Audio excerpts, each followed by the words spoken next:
ಅಪರ್ಣ ಅವರು ನಮ್ಮನ್ನು ಅಗಲಿದ್ದಾರೆ.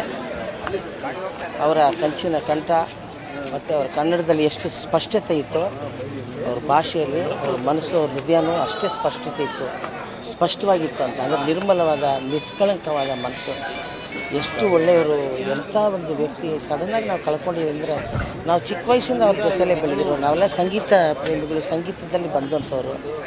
ಅರ್ಚನಾನ ಕಳ್ಕೊಂಡು ಅಪರ್ಣನ ಕಳ್ಕೊಂಡಿರೋದಕ್ಕೂ ಭಾಳ ತೊಂದರೆ ಆಗ್ತಾಯಿದೆಯಪ್ಪ ನನಗೆ.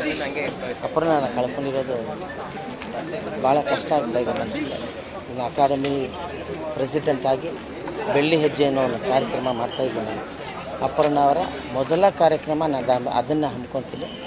ಅವ್ರದ್ದೇ ಒಂದು ಎಕ್ಸಿಬಿಷನು, ಅವರೆಲ್ಲ ಸಾಧನೆಗಳನ್ನ ನಾನು ಅಲ್ಲಿ ಡಿಸ್ಪ್ಲೇ ಮಾಡಿ ಎಲ್ರಿಗೂ ಅದನ್ನು ಹೇಳುವಂಥ ಕೆಲಸಗಳನ್ನ ಮಾಡ್ತೀನಿ.